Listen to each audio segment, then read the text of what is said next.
The Ragnarok-Class is one of the most common starships in the universe, serving as picket ships, light warships, heavy scouts, and the design even boasts a long history as an excellent exploratory vessel, before universal cartography rendered the profession obsolete. The Ragnarok-class frigate was designed during the Epistemic Age, many years before the War of the Demiurge. Originally given the designation of the Sartre class, the design was started as a speculative concept piece for recreational wargaming.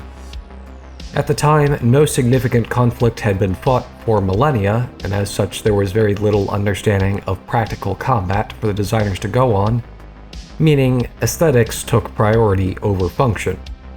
Regardless of this fact, the Ragnarok class has proven quite capable in real combat scenarios, and the design has changed very little from its inception. The frigate is equipped with two turret-mounted weapons, a dorsal dual-barrel plasma cannon as well as a ventral quad-repeating cannon. A single volley from either of these cannons is often enough to vaporize an unshielded starfighter or severely damage most smaller starships. This is an alteration from the original design of the Ragnarok class, which featured merely low-power mixed laser particle batteries, which produced a brilliant light show that could be used to register hits in wargaming, but were otherwise non-lethal. While these turrets are certainly capable of handling most threats, the Ragnarok class stands out for its use as a carrier, with the forward portion of the vessel being dedicated entirely to a hangar bay and an additional docking umbilical. The Ragnarok can quickly deploy a not insignificant complement of mixed starfighters, stompers, tanks, or other small craft.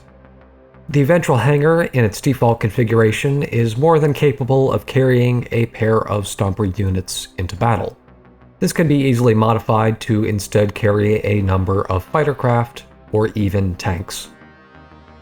A curious feature unique to the Ragnarok class is that the hangar bay doors are designed to be sturdy enough to withstand attacks from the outside, but are extremely fragile from the inside.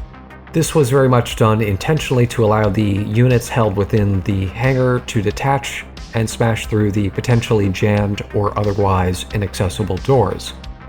This does of course require a degree of caution for operators during non-emergency situations, as an accident could potentially vent the entire hangar and its contents into space.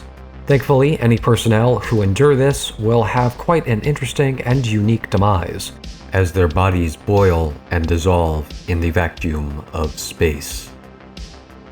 The docking umbilical is primarily used for holding fighters, replenishing their oxygen and fuel reserves, as well as reloading any ammunition through a specialized omniloader built into the umbilical. This umbilical can also be used to dock with larger starships or space stations. For flight, the Ragnarok class is equipped with 6 engines, mounted in threes on each side of the starship. There are 2 primary engines with 4 small supplementary engines.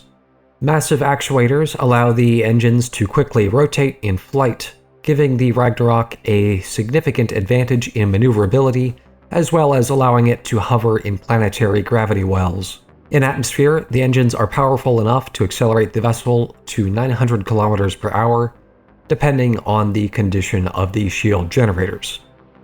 In total, the vessel comes equipped with 3 shield generators, a primary generator buried below the command center, as well as a pair of deflectors on the nose of the ship. This redundancy helps to ensure that the craft will always be shielded, even in the case of catastrophic failure of 1 or even 2 of the generators. The shield generators themselves are capable of absorbing up to 500 gigajoules of incoming energy per second. As well as preventing incoming harm, the invisible shield bubble produced by the generators pushes air particles out of the way of the vessel, giving it much better aerodynamics than its shape would traditionally allow.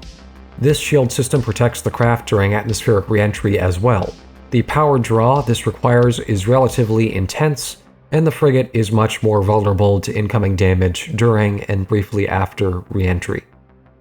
As the shields block both energy and physical matter, small gaps are temporarily opened during boarding, docking, firing of the weapons, or when the hangar bays are in use.